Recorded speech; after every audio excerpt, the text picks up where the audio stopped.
भारत का नंबर 1 संगठन एआईडीएम भारत में बहुत बड़े बड़े 10 साल से कोई चला रहा है, कोई 5 साल से चला रहा है, कोई 20 साल से चला रहा है, मगर 1 साल भी एआईडीएम का नहीं हुआ। भारत का नंबर 1 और भारत का लड़ने वाला अगर कोई संगठन है उसका एआईडीएम है।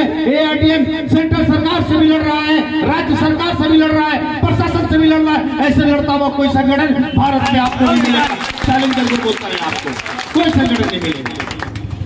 आपका सबसे ज्यादा सामाजिक जो दिक्कत था, जो परेशानी था, जो मुसीबत था, चाहे मालिक पैसा नहीं दे रहा था, चाहे इलाज के नाम पे, चाहे प्रशासन केस दे रहा था, रास्ते में आरटीओ डीटीओ जिस तरह से परेशानी देते हैं, पूरे भारत में अगर काम करने का कार्य कर रहा है उसका नाम एआईडीएम। एआईडीएम एक विचारधारा है। आपका एआईडीएम, हमारा एआईडीएम, हम सब का एआईडीएम, पूरे भारत का एआईडीएम है। याद रखना होगा हम लोगों को, ये पूरा भारत का एआईडीएम। हमें सबसे पहले इस बात का ख्याल रखना होगा कि कुछ लोग कहते हैं कि एआईडीएम की बिलो আমাদের কে বাংলায় কিছু বলি, বাংলায় বললে ভালো হবে তো। আমি কলকাতা ওয়েস্ট বেঙ্গল আপনারা দেখেছেন, আমি দক্ষিণ দিনাজপুর, উত্তর দিনাজপুর, জলপাইগুড়ি, মুর্শিদাবাদ, মালদা প্রত্যেক জেলা রন্ডিং করি। 24 পরগনা, কলকাতা আমি থাকি। কেন আমি কলকাতা থেকে একটা রেজিস্ট্রেশন করলাম, হেড অফিস ওইখানে, আপনি আপনারা যারা জানেন ওইখানে হেড অফিস আছে। ওয়েস্ট বেঙ্গল পুলিশ ভারতবর্ষের সব থেকে ডেঞ্জার, সব থেকে সমস্যা বেশি আমাদের ওয়েস্ট বেঙ্গল পুলিশ করে। মমতা ব্যানার্জিকে চ্যালেঞ্জ করে বলেছিলাম পুলিশকে সামলে নিন, নাহলে আমরা রক্ত দিয়ে লড়াই করবো। প্রশাসন সঙ্গে এটা মাথা রাখতে হবে আপনাদেরকে। আমরা ভারতবর্ষে এআরডিএম সৈনিক, আমরা ড্রাইভার সমাজের যে পিছা পড়া মানুষ, যে সব থেকে পিছু আছে আমাদের ড্রাইভার সমাজ, তাকে কি করে আনতে হবে, তার জন্য কি করে লড়াই করতে হবে, এটাই নিয়ে আমাদের লড়াই। আজকে ওয়েস্ট বেঙ্গলে আমাদের অনেক জেলা হয়ে গেছে, অনেক জেলা এখন হয়নি, অনেক সমস্যা আছে। আপনি জানেন 1 বছরও হয়নি, মুশকিল সে 6 মাস 7 মাস হয়ে গেছে সংগঠনকে ওয়েস্ট বেঙ্গলে। তারপরে আসাম ঢুকে গেল, তারপরে ইউপি ঢুকে গেল। কেন কি হচ্ছে? বিহার ঢুকে যাচ্ছে, কিসের জন্য? কি দেখে ঢুকছে মানুষ?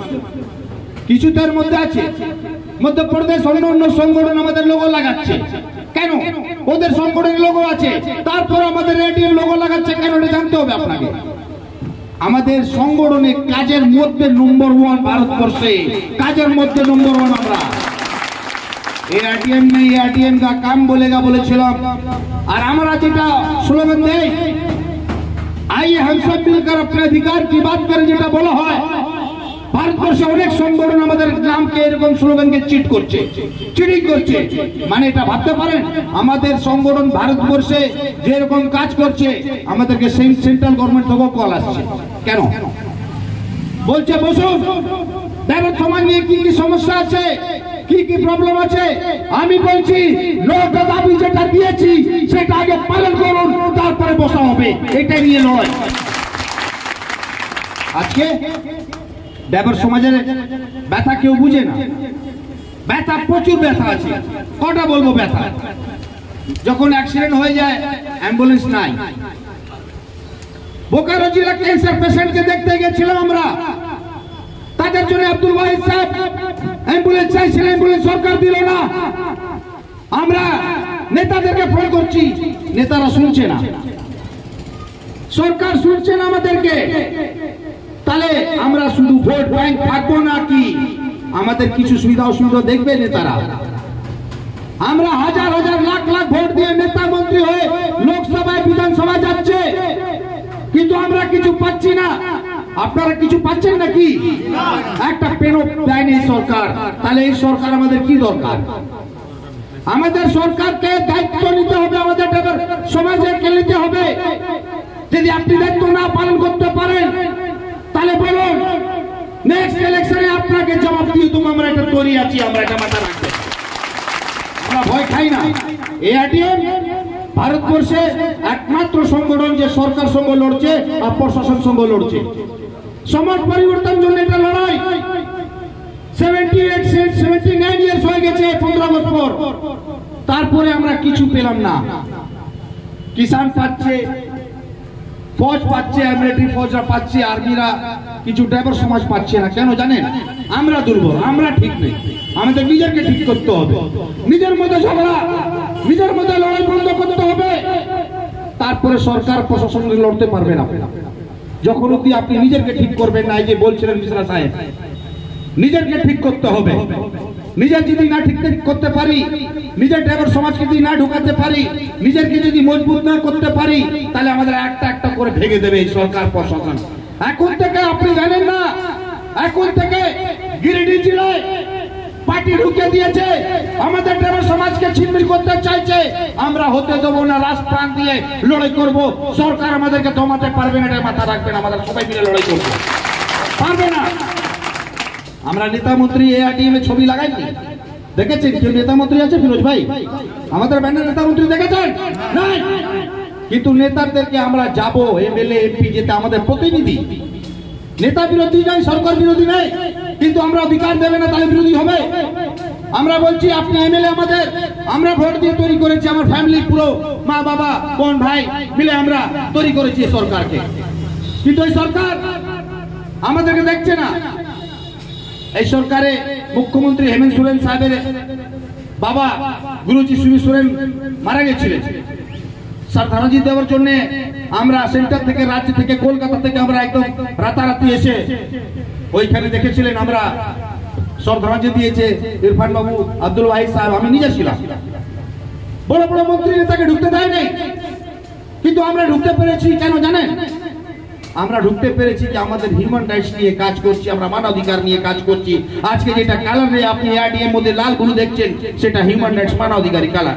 এই কালার কেউ লাগাতে পারবে না, অত সহজ নেই, ভয় খায়। কিন্তু আমরা বলছি কি সমাজ পরিবর্তন জন্য যখন লড়াই আছে, এআরডিএম আগামী দিন বলে যাচ্ছি আপনাদেরকে। চাচা একটা আমাদের আছেন, জমি দিয়েছেন, এর জন্য জোরদার তালি করুন। সব থেকে প্রথম কেন দিয়েছে? আমরা আগামী দিন এই এআরডিএম স্কুল করবো, এআরডিএম হসপিটাল করবো। আপনারা তৈরি আছেন? এআরডিএম স্কুল, এআরডিএম হসপিটাল করবো আমরা। কেন করতে পারবো না? আমরা হাজার হাজার লাখ লাখ জমায়েত হচ্ছি। আমরা যদি 100 টাকা করে দিই, তাহলে একটা হসপিটাল বনে যাবে। আমি জানি এটা 100 টাকা যদি দিয়ে দেন, সবাই মিলে ভারতবর্ষে যদি 100 টাকা দিয়ে দেন, হসপিটাল তৈরি করে দেবো। সবাই মিলে যদি 100 টাকা দিয়ে দেন, আর অন্য 7 বছরে স্কুল তৈরি করে দেবো। তাহলে এটা ভালো কাজ না খারাপ কাজ? তাহলে ভালো কাজে আগাবো কি আগাবো না? আপনারা সাথ যদি না দেবেন রাজ্যকে, জেলাকে, তাহলে লড়াই করবে কি করে? আপনার জন্য সহায়তা দেবে কি করে? আপনাদেরকে প্রত্যেক মেম্বার ড্রাইভার সমাজকে রাস্তায় রাস্তায়, গলি গলি, পার্কিং এ যখন ড্রাইভার সমাজ দেখা হয়, আপনার সংগঠন আপনাকে দায়িত্ব নিয়ে ওকে বুঝাতে হবে আর ঢুকাতে হবে।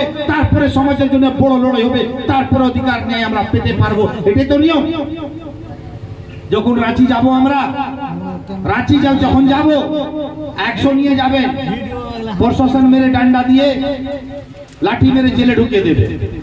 তাহলে বলবে কি সংগঠন জেলে ঢুকিয়ে দিল, আমাদেরকে বাঁচালো, মিথ্যা কেস দিয়ে দেবে আপনার নামে, আপনার ফ্যামিলি হ্যারাসমেন্ট, আপনার হ্যারাসমেন্ট, সংগঠন হ্যারাসমেন্ট হয়ে যাবে। তো আমরা চাই আগে সংগঠনকে মজবুত করুন, সংগঠনকে যারা যারা ভাঙতে চেষ্টা করছে তাকে পার রাস্তা করুন। ওই সব লোক দরকার নেই। তারা একটা দ্বিমত আছে, দ্বিমত ঢুকে সংগঠনকে বরবাদ করতে চাইছে। আজকে 15 আগস্ট থেকে আমি জেলা ভ্রমণ কেন করছি? কিসের জন্য? কি ছিল সমস্যা? আমাদের রাজ্যকে বলবো, জেলা কমিটিকে বলবো, যেরকম সেন্ট্রাল থেকে, রাজ্য থেকে আমরা ভ্রমণ করছি, আপনারা জেলা কমিটি ব্লকে ব্লকে গিয়ে ভ্রমণ করুন, কথাবার্তা বলবেন তো? আপনারা তৈরি আছেন তো? সবাই তৈরি থাকবেন। ব্লকে ব্লকে, পঞ্চায়েতে পঞ্চায়েতে যেতে হবে ফিরোজ ভাই, এটাই মাথা রাখবেন। সবাইকে নিয়ে এটা দায়িত্ব দিলাম। আপনাদের ব্লকে ব্লকে, পঞ্চায়েতে পঞ্চায়েতে আমাদের সংগঠনকে মজবুত করার জন্য আপনাদেরকে ড্রাইভার সমাজের পাশে